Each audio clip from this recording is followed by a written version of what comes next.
നല്ലൊരു 90% ഹാർട്ട് അറ്റാക്കിന് നമുക്ക് തടയാൻ പറ്റുമെന്നുള്ളതാണ് നമ്മുടെ ജീവിതശൈലിയിലുണ്ടായ മാറ്റം തന്നെയാണ്. ഭക്ഷണം ആക്ച്വലി നമ്മൾ പറയുകയാണെങ്കിൽ ഹൃദ്രോഗത്തെ ഇപ്പോൾ നമ്മൾ കണ്ടുകൊണ്ടിരിക്കുന്ന ഹൃദ്രോഗത്തെ ജീവിതശൈലി രോഗം എന്ന് വേണമെങ്കിൽ വിളിക്കുന്നത്. പ്രഷർ, ഷുഗർ, കൊളസ്ട്രോള്, അമിതഭാരം, പൊണ്ണത്തടി എന്ന് പറയുന്ന ഒബീസിറ്റി, പിന്നെ വ്യായാമമില്ലായ്മ, പുകവലി, ഇതൊക്കെയാണ് നമ്മൾ പിന്നെ സ്ട്രെസ് ഇത് വളരെ കോമൺ ആയിട്ടുള്ള.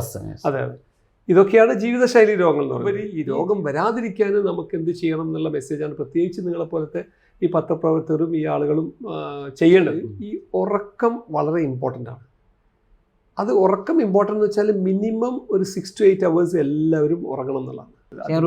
ഒരു ക്യൂരിയോസിറ്റിക്ക് ഞാൻ ചോദിക്കുന്നത്, ഈ ഒരു നാനോ ടെക്നോളജിയൊക്കെ കൂടുതലായിട്ടും ഡെവലപ്മെന്റ് നടക്കുന്നത് ഏത് രാജ്യം അല്ലെങ്കിൽ ഏത് സയന്റിസ്റ്റ് ലാബുകളൊക്കെ?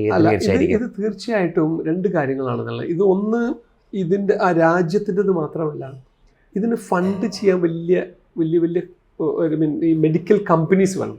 നാച്ചുറലി ഇന്നിപ്പോൾ ലോകത്ത് ഇതിൻ്റെയൊക്കെ ഏറ്റവും ടോപ്പായിട്ട് നിൽക്കുന്നത് US തന്നെ.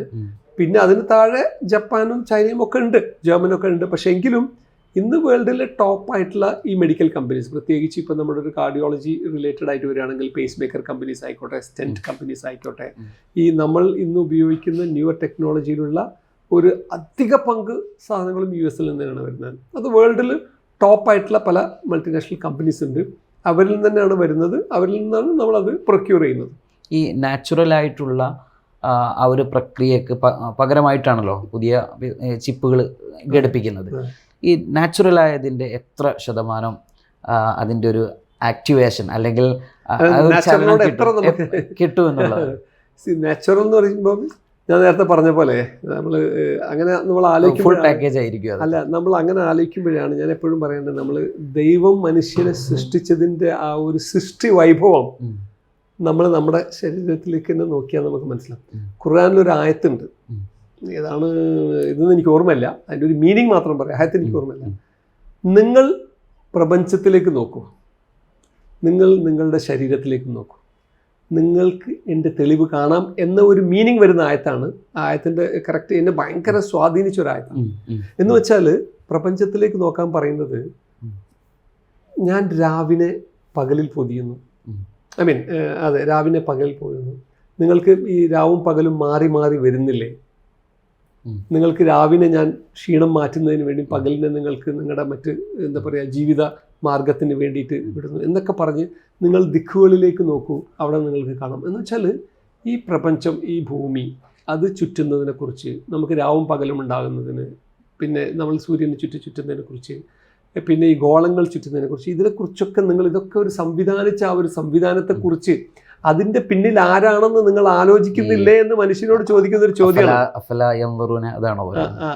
എക്സാക്ട്ലി, എനിക്ക് അതിന്റെ അറബിക്ക് ഓർമ്മയില്ല, ഞാൻ വായിച്ച ട്രാൻസ്ലേഷനിൽ എൻ്റെ മനസ്സിൽ പതിഞ്ഞ ഒരു ഇതാണ് പറയുന്നത്. അതേപോലെ നിങ്ങൾ നിങ്ങളുടെ ശരീരത്തിലേക്ക്, നമ്മളുടെ ഉള്ളിലേക്ക് നോക്കാം. നമ്മളിലേക്ക് നോക്കുമ്പോൾ ഇതേപോലെ അത്ഭുതങ്ങളുടെ കലവറയാണ് ആക്ച്വലി. അത് പറയുകയാണെങ്കിൽ ഒരുപാട് പറയണം.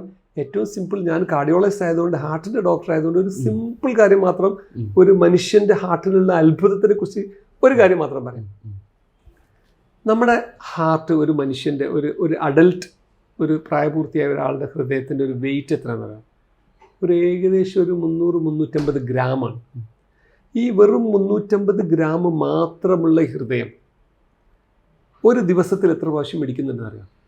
1,00,000 പ്രാവശ്യം പിടിക്കുന്നുണ്ട്. ഈ ഹൃദയത്തിന് 3 സെക്കൻഡ് വരെ റെസ്റ്റ് എടുക്കാൻ പറ്റില്ല. 1 സെക്കൻഡിൻ്റെ ഉള്ളിൽ തന്നെ ഒരു പ്രാവശ്യം ഇടിക്കണം. മാക്സിമം പോയ 2-3 സെക്കൻഡ് റെസ്റ്റ് എടുത്തു കഴിഞ്ഞാൽ നമ്മൾ വീണു പോകും. അപ്പം അങ്ങനെ നമ്മൾ വീഴാതെ ഈ 3 സെക്കൻഡ് പോലും നമ്മൾ റെസ്റ്റ് എടുക്കാതെ നിരന്തരം, ജനിച്ചത് മുതലല്ല, ജനിക്കുന്നതിന് മുമ്പ് ഗർഭസ്ഥ ശിശുവായിരിക്കുന്ന സമയത്ത് മിടിക്കാൻ തുടങ്ങിയ ആ ഹൃദയം നമ്മൾ മരിക്കുന്ന സമയം മാത്രം നിർത്തുള്ളൂ. അതൊരു പോയിന്റ്. രണ്ടാമത്തത്, അത് നിൽക്കുന്നതാണ് മരണം. അതെ, എക്സാക്ട്ലി. രണ്ടാമത്തെ അതിനെക്കുറിച്ചുള്ള ഒരു അത്ഭുതം, ഞാൻ കാർഡിയോളജിസ്റ്റ് ആയതുകൊണ്ട് ഹാർട്ടിനെ പറ്റി പറയും, നമ്മുടെ ശരീരത്തിലെ എല്ലാ അവയവങ്ങളിലും ഇങ്ങനത്തെ കുറേ അത്ഭുതങ്ങൾ പറയാനുണ്ടാവും. രണ്ടാമത്തെ അത്ഭുതം, ഒരു ഹാർട്ട്, ഇപ്പം നിങ്ങളുടെ ഹാർട്ട് അല്ലെങ്കിൽ എൻ്റെ ഹാർട്ട് എത്ര പമ്പ് ചെയ്യുന്നുണ്ടാവും ഒരു ദിവസം നിങ്ങളുടെ അഭിപ്രായത്തിൽ? ജസ്റ്റ് ഒരു ഗസ്, വെറുതെ ഒരു ഗസ്, നിങ്ങളുടെ ഒരു മനസ്സ് വെച്ചിട്ടൊരു ഗസ്, ഒരു എത്ര ലിറ്റർ? വെറുതെ ചെറിയൊരു guess. Sorry sir, no idea. Okay. എന്നാൽ ഒരു മിനിറ്റിൽ 5 ലിറ്റർ പമ്പ് ചെയ്യും. ഒരു മിനിറ്റിൽ? ഒരു മണിക്കൂറിൽ 6 × 5 300 ലിറ്റർ പമ്പ് ചെയ്യും. 24 മണിക്കൂറിൽ 7200 ലിറ്റർ പമ്പ് ചെയ്യുന്നുണ്ട്. നമ്മുടെ വീട്ടുകളിലുള്ള ഒരു പമ്പ്, നിങ്ങളുടെ വീട്ടിൽ കിണറ്റിൽ നിന്ന് ഒരു പമ്പ് നിങ്ങൾ രാവിലെ മോട്ടോർ ഓൺ ആക്കുന്നുണ്ടല്ലോ, മാക്സിമം ഒരു 1000-2000 ചെറിയ, ഇപ്പോൾ എല്ലാവരും അണുകുടുംബമാണല്ലോ ഇപ്പം, ഒരു 1000-1500 ലിറ്റർ മതിയാവും. അവിടെയാണ് ഇത്. ആ വീട്ടിലുള്ള ഒരാളുടെ ഹൃദയം മാത്രം ഒരു ദിവസം 7200 ലിറ്റർ ബ്ലഡ് പമ്പ് ചെയ്യുന്നത്. ഈ 7200 ലിറ്റർ ബ്ലഡ് പമ്പ് ചെയ്യുന്ന അവയവത്തിന്റെ സൈസ് എത്ര? 350 ഗ്രാം. അപ്പം അത്രയും അത്ഭുതമുള്ള ഒരു എന്താ പറയുക ശരീരം അല്ലെങ്കിൽ സൃഷ്ടിച്ചിട്ടുണ്ട് ദൈവം. മനസ്സിലായില്ലേ? ഇത് ഞാൻ മറ്റേതിൻ്റെ മീനിങ് പറഞ്ഞത് മാത്രം. അപ്പോൾ അത് അത്ര അത്ഭുതകരമായ ഒരു അവയവമാണ്. അപ്പോൾ അത് സൃഷ്ടിച്ച അതിൻ്റെ നാച്ചുറലിനോട് നിങ്ങൾ അടുക്കാന്ന് പറയുമ്പോഴേ അതിൻ്റെ അടുത്തേക്ക് എത്താൻ കുറച്ച് പ്രയാസം തന്നെയാണ്. പക്ഷേ റീസണബിളി നമുക്ക് ഇന്ന് എത്താൻ പറ്റുന്നുണ്ട്. പക്ഷേ ഇനിയും അത് കൂടുതൽ കൂടുതൽ കൂടുതൽ കൂടുതൽ നമ്മൾ എത്തിക്കൊണ്ടിരിക്കുകയാണ്. ശാസ്ത്രം ഇനിയും അത് ചിപ്പ് ചെറുതാകും. തീർച്ചയായിട്ടും ചിപ്പ് ചെറുതാകുന്ന മാത്രമല്ല, അതിൻ്റെ ഫെസിലിറ്റി, അതിൻ്റെ കപ്പാസിറ്റി ഒക്കെ. ഇന്നിപ്പോൾ നമ്മുടെ എമോഷൻ മനസ്സിലാക്കിയിട്ട് അതിന് പിടിക്കാൻ പറ്റില്ല. ഇന്ന് നമ്മുടെ ഫിസിക്കൽ ആക്ടിവിറ്റി അറിഞ്ഞുകൊണ്ട് നമ്മുടെ ഈ ഹാർട്ട് ബീറ്റ്സിനെ റെഗുലേറ്റ് ചെയ്യും. ഈ ലേറ്റസ്റ്റ് പേസ് മേക്കേഴ്സ്. പക്ഷെ ഭാവിയിൽ നമ്മുടെ എമോഷൻ പോലും മനസ്സിലാക്കിയിട്ട് മിടിക്കുന്ന ലെവലിലേക്കുള്ള പേസ് മേക്കേഴ്സ്, റേഡിയോ തരംഗങ്ങളൊക്കെ അതുവഴിയൊക്കെ ട്രീറ്റ്മെന്റുകൾ. അതെ, റേഡിയോ ഫ്രീക്വൻസി അബ്ലേഷൻ എന്ന് വെച്ചാൽ മറ്റൊരു വലിയൊരു ഇമ്പോർട്ടൻറ്റ് ഒരു ടോപ്പിക്ക് നമ്മുടെ ഈ ഹൃദയമായിട്ട് ബന്ധപ്പെട്ടിട്ടുള്ളത് എറിത്മിയ എന്ന് പറയും. എന്ന് വെച്ചാൽ നമ്മുടെ ഹൃദയത്തിൻ്റെ താളപ്പിഴവുകൾ വരുന്നതിനെയാണ് നമ്മൾ എറിത്മിയ. ഹൃദയം നേരത്തെ പറഞ്ഞ പോലെ തന്നെ ഒരു താളത്തിനനുസരിച്ച് മാത്രമാണ്, അതിനൊരു റിതമുണ്ട്, ഒരു താളമുണ്ട്. നേരെ മറിച്ച് ആ താളം തെറ്റിക്കഴിഞ്ഞാൽ പല പ്രശ്നങ്ങളുടെയും തുടക്കമായി. ഇപ്പോൾ ഒരു ഉദാഹരണത്തിന് പെട്ടെന്ന് താളം ഫാസ്റ്റായിട്ട് പിടിച്ചു കഴിഞ്ഞാൽ നമുക്ക് ചിലപ്പം ഈവൻ അപകടവും മരണം വരെ സംഭവിക്കാം. ഈ താളം പെട്ടെന്ന് പിടിക്കാതെ ഇരുന്നാൽ നേരത്തെ പറഞ്ഞ പോലെ 3 സെക്കൻഡിലധികം പിടിക്കാതെ കഴിഞ്ഞാൽ നമ്മൾ കുഴഞ്ഞു വീണു പോകും, ബോധം നഷ്ടപ്പെട്ടു പോകും. അപ്പോൾ അതുകൊണ്ട് അത്തരം പ്രശ്നങ്ങളെ മാത്രം ചികിത്സിക്കാൻ ഇന്ന് ഇലക്ട്രോഫിസിയോളജി എന്ന് പറഞ്ഞിട്ടുള്ളൊരു ബ്രാഞ്ചൊക്കെ വന്നിട്ടുണ്ട്. നമ്മൾ നോർത്ത് കേരളത്തിൽ ഈ ഇലക്ട്രോഫിസിയോളജി 3D മാപ്പിംഗ് എന്നൊക്കെ പറഞ്ഞ സംവിധാനം ആദ്യമായിട്ട് ഒരുക്കിയ ഒരു ഹോസ്പിറ്റൽ കൂടിയാണ് ഞങ്ങളുടെ മെട്രോപൊളിറ്റൻ നാഷണൽ കാർഡിയാക് സെൻറ്റർ. ഇന്ന് എത്രയോ ആയിരക്കണക്കിന് ആളുകളുടെ ഹൃദയമിടിപ്പിൻ്റെ താളപ്പിഴവ് ഞങ്ങൾക്ക് കറക്റ്റ് ചെയ്യാൻ പറ്റിയിട്ടുണ്ട്. അതിന് വളരെ അഡ്വാൻസ്ഡ് ആയിട്ട് ഉപയോഗിക്കുന്ന ഒരു സംഗതിയാണ് നിങ്ങൾ പറഞ്ഞ പോലെ ഈ റേഡിയോ ഫ്രീക്വൻസി അബ്ലേഷൻ എന്ന് പറയുന്നത്. എന്ന് വെച്ചാൽ നമ്മുടെ ഹൃദയത്തിൽ റോങ് ആയിട്ട് വരുന്ന താളത്തെ കരിയിച്ച് കളയുന്ന ഒരു സംഭവമാണ് ഈ റേഡിയോ ഫ്രീക്വൻസി അബ്ലേഷൻ എന്ന് പറയുന്നത്. അതും ഈ ഹൃദ്രോഗങ്ങളെ തടയുന്നതിന് നേരത്തെ കണ്ടെത്തി കഴിഞ്ഞാൽ അതിന് കാരണമാകും. അത് അങ്ങനെയല്ല, ഇതെന്ന് വെച്ചാൽ താളപ്പിഴവുകളുള്ള ആളുകളെ നമ്മൾ കണ്ടെത്തി കഴിഞ്ഞാൽ ആ താളപ്പിഴവുകൾ കറക്റ്റ് ചെയ്തിട്ട് പിന്നെ ഹൃദയം അതിൻ്റെ നോർമൽ താളത്തിൽ മിടിക്കാൻ സഹായിക്കുന്നതാണ്. അതോടൊപ്പം തന്നെ ഈ കാത്ത് ലാബുകളിൽ എന്തെല്ലാം പ്രൊസീജിയേഴ്സുകളാണ് നടക്കുന്നത്? ഈ കാത്ത് ലാബ് എന്ന് പറയുന്നത് നേരത്തെ നിങ്ങൾ പറഞ്ഞല്ലോ, ഈ സർജറി, ഓപ്പൺ ഹാർട്ട് സർജറികൾ കുറഞ്ഞ് വരികയാണ്. ഈ കാത്ത് ലാബിൽ കൂടി ചെയ്യുന്ന നമ്മൾ pin hole surgeries, key hole surgeries വർദ്ധിച്ച് വരികയാണ്. ഞാനതിന് ഏറ്റവും ഉദാഹരണമായിട്ട് പറയാറ്, ഇന്ന് ഈ മോഡേൺ സയൻസിൽ, നമ്മുടെ മോഡേൺ സയൻസിലല്ല മെഡിക്കൽ സയൻസിൽ ഏറ്റവും കൂടുതൽ ഡെവലപ്മെൻറ്റ്സ് നടന്നൊരു ഫീൽഡ് ഏതാണെന്ന് ചോദിച്ചാൽ ഞാനൊരു പക്ഷേ കാർഡിയോളജിയാണോ എന്നാണ് ഞാൻ പറയാം. അതിന് അടുത്തതായിട്ട് ഞാനൊരു പക്ഷേ റേഡിയോ ഡയഗ്നോസിസ് പറയും. മറ്റ് പല ഇതിലും വിഭാഗത്തിലും ഒരുപാട് ഡെവലപ്മെൻറ്റ് ഉണ്ടായിട്ടില്ല എന്നല്ല പറയുന്നത്, ഒരുപാട് ഉണ്ടായിട്ടുണ്ട്. പക്ഷെ കാർഡിയോളജിയിൽ നടന്നിട്ടുള്ള ഒരു ഡെവലപ്മെൻറ്റ്സ് എന്നൊക്കെ വെച്ചാൽ, ഞാൻ കാർഡിയോളജിസ്റ്റ് ആയി പുറത്തിറങ്ങിയ കാലത്ത് എൻ്റെ സ്വപ്നത്തിൽ പോലും ഞാൻ കാണാത്ത പല ചികിത്സയും ഇന്നിപ്പോൾ ഞാൻ ചെയ്തുകൊണ്ടിരിക്കുന്നു. അത് പോട്ടെ, ഈ മെട്രോപൊളിറ്റൻ നാഷണൽ കാർഡിയാക് സെൻറ്റർ 13 വർഷം മുമ്പ് ഇവിടെ 2012 ഇവിടെ തുടങ്ങിയ അന്ന് നമ്മളുടെ മനസ്സിൽ അല്ലെങ്കിൽ ഡ്രീമിൽ പോലും വരാത്ത പല സംഗതികളും ഇന്നിവിടെ നമ്മൾ ചെയ്തുകൊണ്ടിരിക്കുന്നു. ഉദാഹരണമായി ഈ പറഞ്ഞ പോലെ ഓപ്പറേഷൻ ഇല്ലാതെ പേസ് മേക്കർ, ഓപ്പറേഷൻ ഇല്ലാതെ വാൽവ് മാറ്റി വെക്കുക, പിന്നെ വളരെ കോംപ്ലക്സ് ആയിട്ടുള്ള ബ്ലോക്കുകളൊക്കെ നമ്മൾ ഓപ്പറേഷൻ ഇല്ലാതെ ചെയ്യുക എന്നുള്ള ഒരുപാട് ഡെവലപ്മെൻറ്റ്സ് ഈ കാർഡിയോളജി ഫീൽഡിൽ ഈ കുറഞ്ഞ കാലം കൊണ്ട് വന്നിട്ടുണ്ട്. അതിനൊരു ബെസ്റ്റ് എക്സാമ്പിൾ ഞാൻ നിങ്ങൾക്ക് എന്ത് പറയാമെന്ന് വെച്ചാൽ, ഈ 2012-13 സമയത്ത് ഞങ്ങൾ ഈ മെട്രോ ഹോസ്പിറ്റൽ തുറന്ന ആ വർഷം ഓപ്പൺ ഹാർട്ട് സർജറി ചെയ്ത പേഷ്യൻസ് ഒക്കെ ഇന്ന് നമ്മുടെ അടുത്ത് വരികയാണെങ്കിൽ അതിലൊരു 75% ആൾക്കാർക്കും ഇന്ന് നമ്മൾ ഓപ്പൺ ഹാർട്ട് സർജറി ഇല്ലാതെ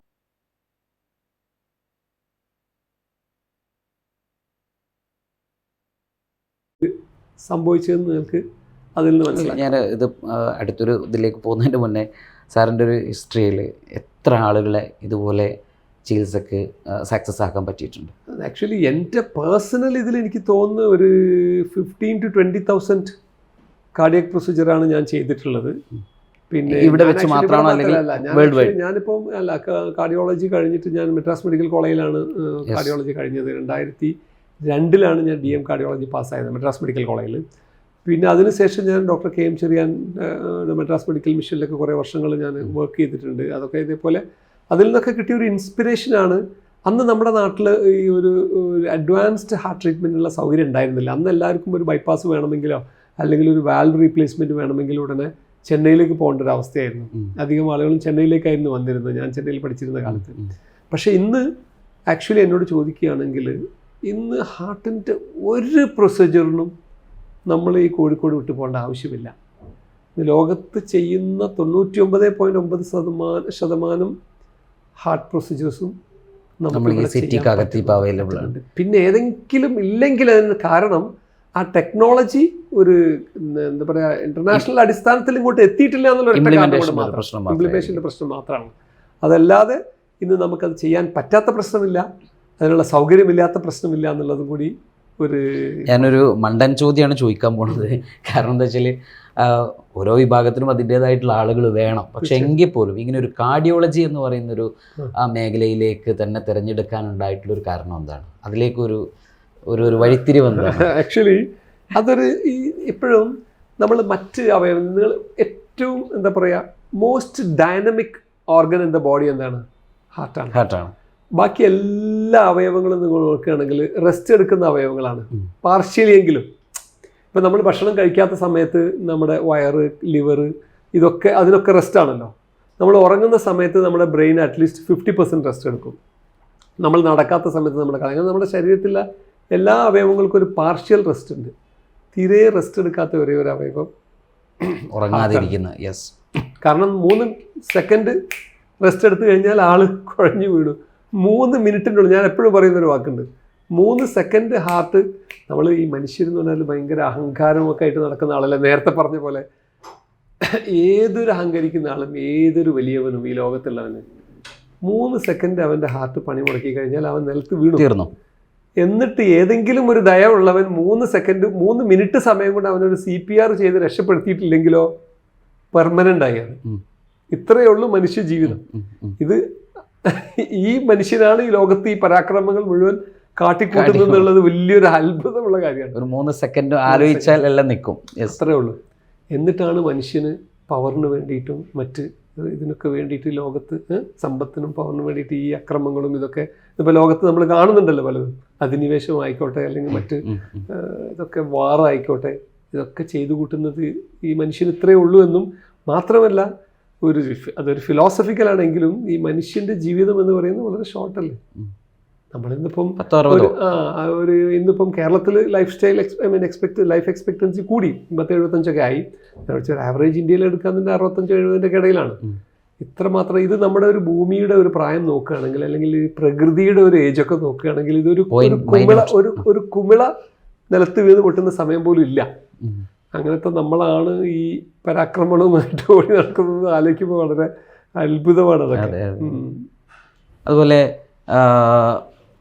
ഞാൻ ചോദിച്ച ചോദ്യത്തിന്റെ വരാനുള്ളൊരു കാരണം അതെ.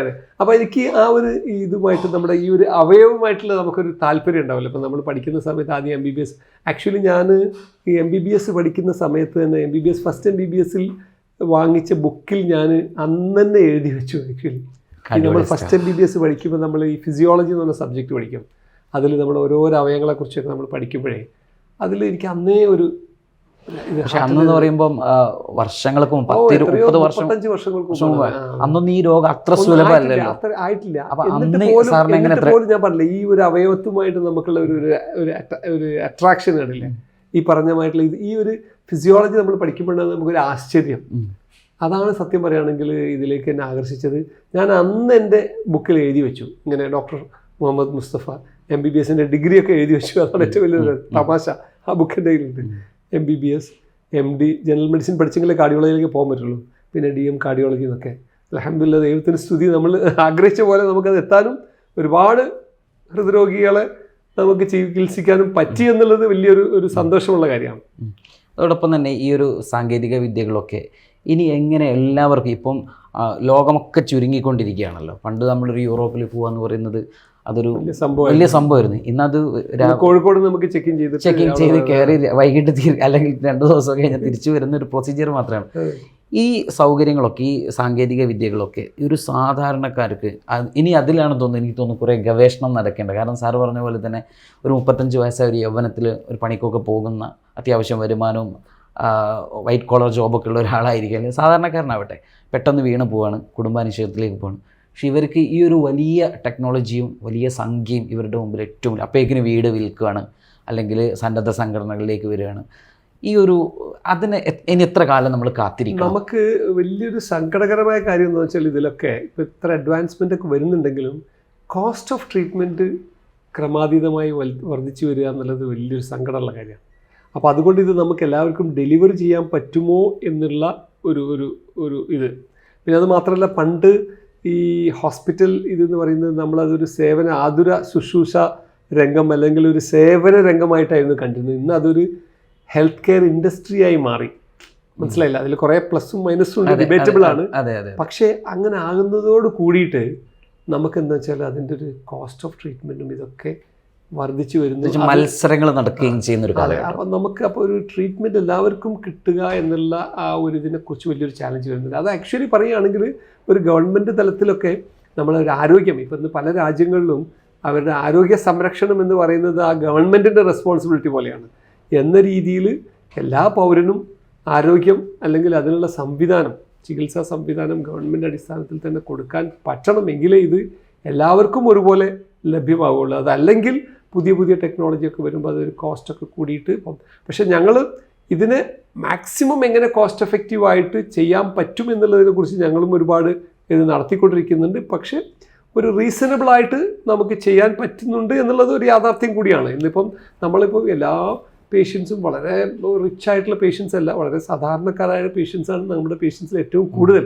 പക്ഷെ അവർക്കൊക്കെ ഒരളവിൽ നമുക്ക് കുഴപ്പമില്ലാത്ത രീതിയിൽ ചികിത്സ നൽകാൻ പറ്റുന്നുണ്ടെന്ന് എന്നുള്ളത് ഒരു സത്യം കൂടിയാണ്. ഈ ലിവർ ട്രാൻസ്പ്ലാന്റേഷൻ്റെയൊക്കെ ആ ഒരു പ്രൊസീജിയറും അതൊക്കെ ഒരു വലിയ കടമ്പാണ് ഒത്തു കിട്ടുക. അതിനൊക്കെ ഇനി നിയമപരമായിട്ടോ അല്ലെങ്കിൽ സാങ്കേതികമായിട്ടോ ഒക്കെ കുറെ കൂടി ലഘൂകരിക്കാനുള്ള ഉപാധി എന്താണ്? അതെ, ആക്ച്വലി നിയമപരമായിട്ട് അതിൻ്റെ അല്ലെങ്കിൽ നമ്മുടെ എന്താ പറയുക ഗവൺമെൻറ് തലത്തിൽ അത് വളരെ ക്ലിയർ ആയിട്ടുള്ള ഒരു സംവിധാനം നമ്മുടെ കേരളത്തിൽ നിലനിൽക്കുന്നുണ്ട്. അപ്പോൾ അതുകൊണ്ട് അതിനെപ്പറ്റി ഇനിയിപ്പോൾ വലിയൊരു കൺഫ്യൂഷൻസ് ഇല്ല. ഇപ്പോൾ നമ്മൾ മൃതസഞ്ജീവിനി എന്ന് പറഞ്ഞിട്ടുള്ള കേനോസ് എന്ന് പറയുന്ന ഒരു ഓർഗനൈസേഷൻ വഴിയാണ് ഈ ഓർഗൻ ട്രാൻസ്പ്ലാന്റേഷൻ ഇതൊക്കെ നടക്കുന്നത്. ഏത് കഡാവർ ഓർഗൻ ട്രാൻസ്പ്ലാന്റേഷൻ എന്ന് വെച്ചാൽ ഒരാൾ ബ്രെയിൻ ഡെഡ് ആയിട്ടുള്ള ഒരാളുടെ അവയവങ്ങൾ മറ്റാളുകൾക്ക് കൊടുക്കുന്നത് ഇന്ന് ഗവൺമെൻറ് മോണിറ്റേർഡ് ബോഡിയാണ് തീരുമാനിക്കുന്നത്, നമ്മളല്ല തീരുമാനിക്കുന്നത്. ഇപ്പോൾ ഒരു ഉദാഹരണത്തിന് എനിക്ക് ഒരു ഹാർട്ട് പേഷ്യൻസ് ഉണ്ട്. ആ ഹാർട്ട് പേഷ്യൻസിൻ്റെ ഹൃദയം അങ്ങേയറ്റം വീക്കായി പോയി, അവർക്ക് ഇനി ഹാർട്ട് മാറ്റി വെക്കണം എന്നുള്ളത് ഞാൻ കേനോസിനാണ് അറിയിക്കുന്നത്. എന്ന് വെച്ചാൽ ഈ ഗവൺമെൻറ്റിൻ്റെ ഒരു ബോഡിയാണ് നമ്മൾ അറിയിക്കുന്നത്. അതിലാണ് എൻ്റെ പേഷ്യൻ്റ് പോയി രജിസ്റ്റർ ചെയ്യുന്നത്. പിന്നെ ഏത് പേഷ്യൻറ്റിന് അടുത്ത ഓർഗൻ കൊടുക്കണം എന്നുള്ളതും അവരാണ് തീരുമാനിക്കുന്നത്.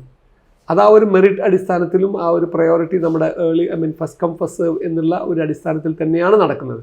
അതുകൊണ്ട് അതിലൊരു കൺഫ്യൂഷൻ ഇല്ല. പക്ഷേ ഇവിടെ ഉണ്ടായത് എന്താണെന്ന് വെച്ചാൽ ജനങ്ങളുടെ ഇടയിൽ ഇതിനെക്കുറിച്ച് ഒരുപാട് തെറ്റിദ്ധാരണകൾ ഉണ്ടായി ഓർഗൻ ട്രാൻസ്പ്ലാന്റേഷൻ. കാരണം ഓർഗൻ ട്രാൻസ്പ്ലാന്റേഷൻ ഒരു കച്ചവടമാണ്.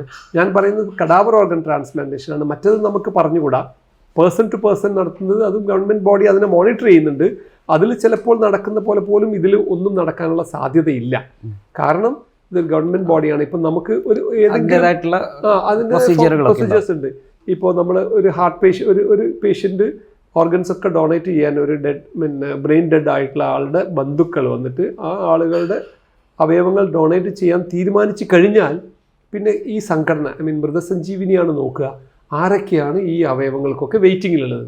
അപ്പോൾ ഈ വെയിറ്റിങ്ങിലുള്ള ആദ്യത്തെ ആളോട് ചോദിക്കും, നിങ്ങൾ അല്ലെങ്കിൽ ആ ഹോസ്പിറ്റലിനോട് ചോദിക്കും, നിങ്ങളിത് മാറ്റിവെക്കാൻ തയ്യാറുണ്ടോ?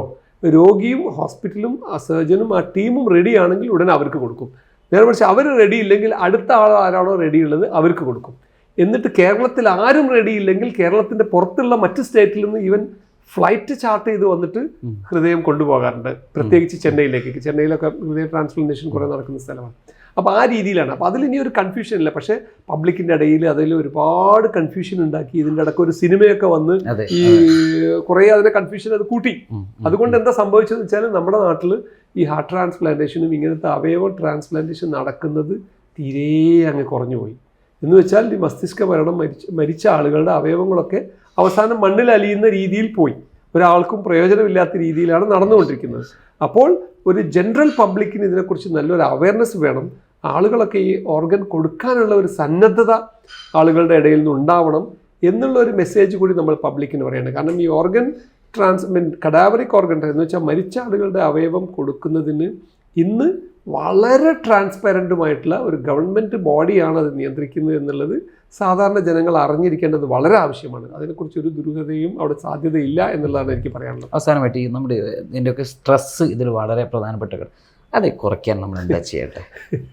അത് പറയുമ്പോൾ ഞാൻ ഏറ്റവും കൂടുതൽ പറയുന്നൊരു സംഭവമാണ്. ഞാൻ ഫസ്റ്റിൽ തന്നെ നിങ്ങളോട് പറഞ്ഞ റിസ്ക് ഫാക്ടേഴ്സ് ഓർക്കുന്നുണ്ടെന്ന് വിചാരിക്കുന്നു. പ്രഷർ, ഷുഗർ, കൊളസ്ട്രോൾ, സ്മോക്കിംഗ്, വ്യായാമമില്ലായ്മ, അമിതഭാരം, പിന്നെ പാരമ്പര്യം, പിന്നെ സ്ട്രെസ്സ്. ഇതിൽ ഈ സ്ട്രെസ്സ് മാത്രമാണ് ഏറ്റവും ഡിഫിക്കൽട്ട് മാറ്റാൻ. പാരമ്പര്യം വെച്ചാൽ ജനറ്റിക്കലായിട്ട് നമുക്ക് നമ്മുടെ മാതാപിതാക്കളിൽ നിന്ന് കിട്ടിയ ജീന് നമുക്ക് മാറ്റാൻ പറ്റില്ലല്ലോ. അതിനെക്കുറിച്ച് ഒരുപാട് റിസർച്ച് നടക്കുന്നുണ്ട്. ഒരു പക്ഷേ ഭാവിയിൽ ജനറ്റിക് തെറാപ്പി കൊണ്ട് ചിലപ്പോൾ നമുക്ക് മാറ്റാൻ പറ്റും. പക്ഷേ സ്ട്രെസ്സ് ഇന്നോ ഇനി അങ്ങോട്ടുള്ള കാലത്ത് ലോകത്ത് ഇല്ലാതെ ജീവിക്കാൻ പറ്റുമെന്നുള്ളത് വളരെ പ്രയാസകരമായ കാര്യമാണ്. നിങ്ങൾ ഏതൊരു ഫീൽഡിലെടുത്ത് ഇപ്പോൾ എന്നോട് ചോദിക്കുകയാണെങ്കിൽ ഞാൻ പറയും എൻ്റെ ഫീൽഡാണ്. ഒരു കാർഡിയോളജി അല്ല, ഡോക്ടേഴ്സ് വളരെ സ്ട്രെസ്ഫുൾ ആയിട്ടുള്ള ജോബ് ചെയ്യുന്ന ആൾക്കാരാണ്.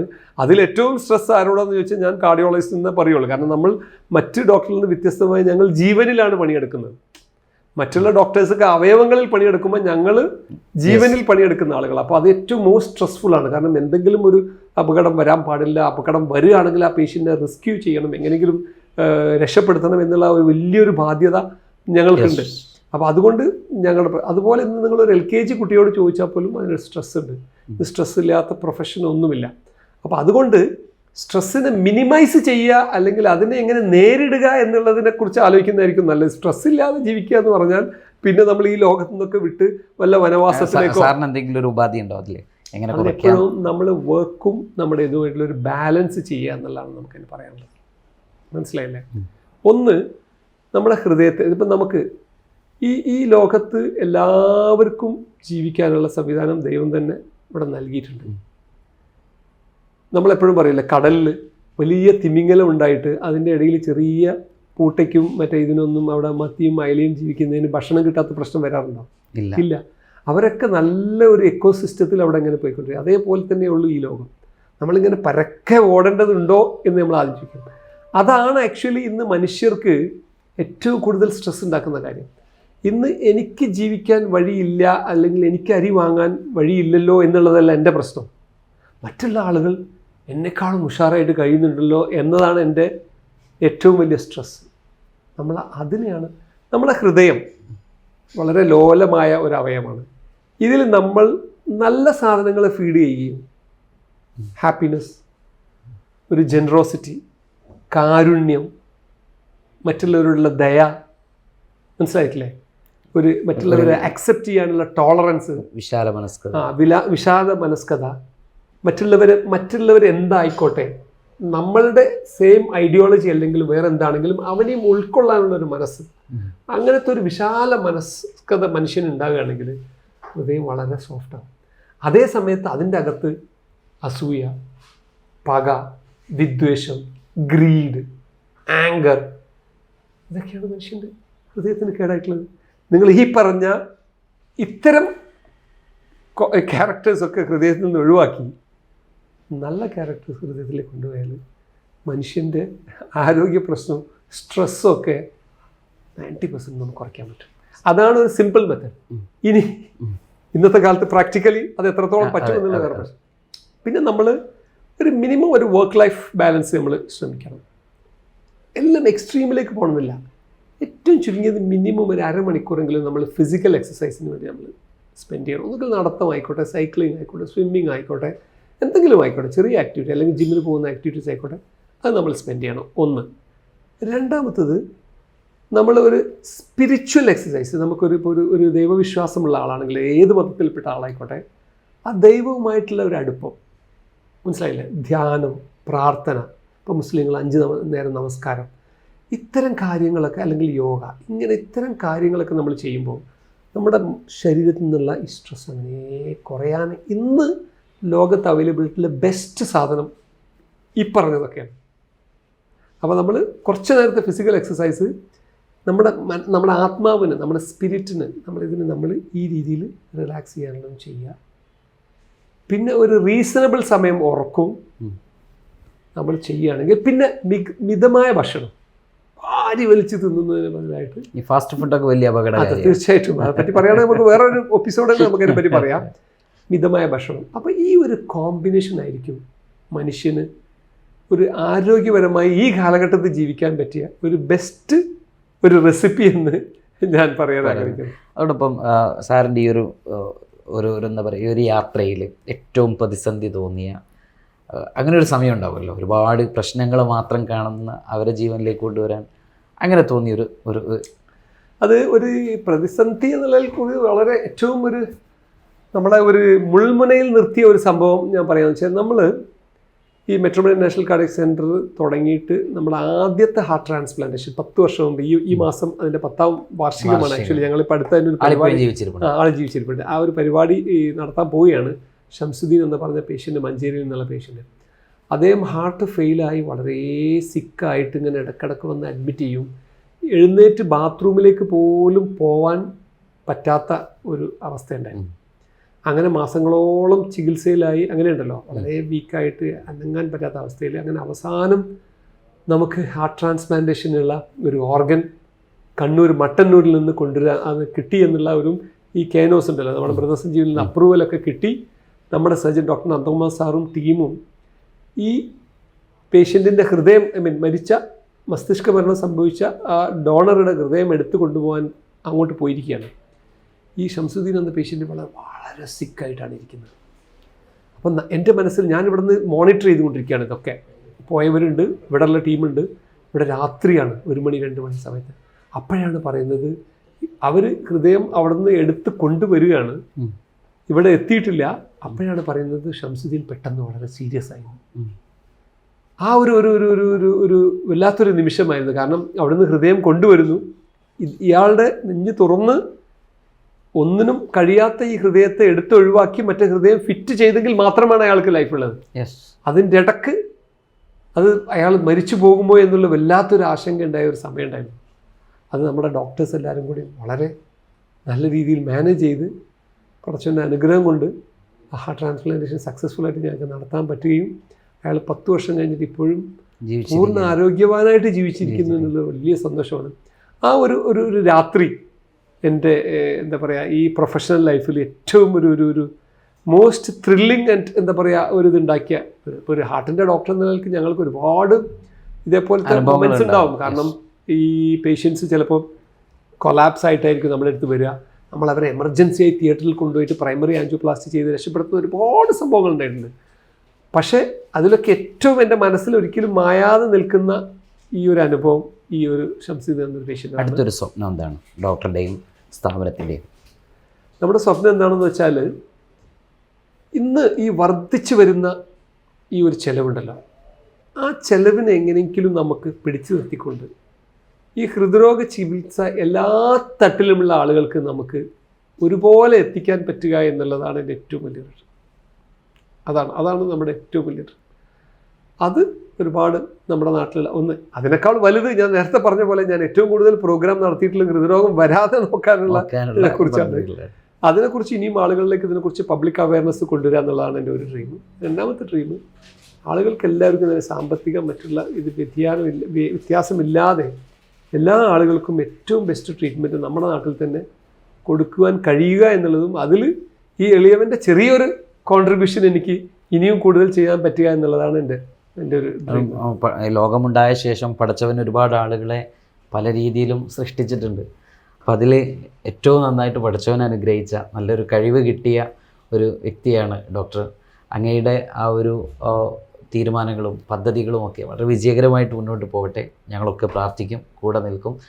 എല്ലാ സേവനങ്ങൾക്കും ഈ നാടും സുപ്രഭാതവും ജനങ്ങളും ഒക്കെ കൂടെ ഉണ്ടാകും. വളരെ സന്തോഷം. വളരെ കുറഞ്ഞ സമയമാണെങ്കിലും ഒരുപാട് കാര്യങ്ങൾ സംസാരിക്കാൻ പറ്റിയിട്ടില്ലെങ്കിലും കുറച്ച് കാര്യങ്ങളൊക്കെ നിങ്ങളുമായിട്ട് ഷെയർ ചെയ്യാൻ പറ്റിയതിൽ വളരെയധികം സന്തോഷം. Thank you. ഇത് പൊതുജനങ്ങൾക്ക് ഉപകാരപ്പെടട്ടെ, അതാണ് ഏറ്റവും മുഖ്യം. തീർച്ചയായിട്ടും. Thank you.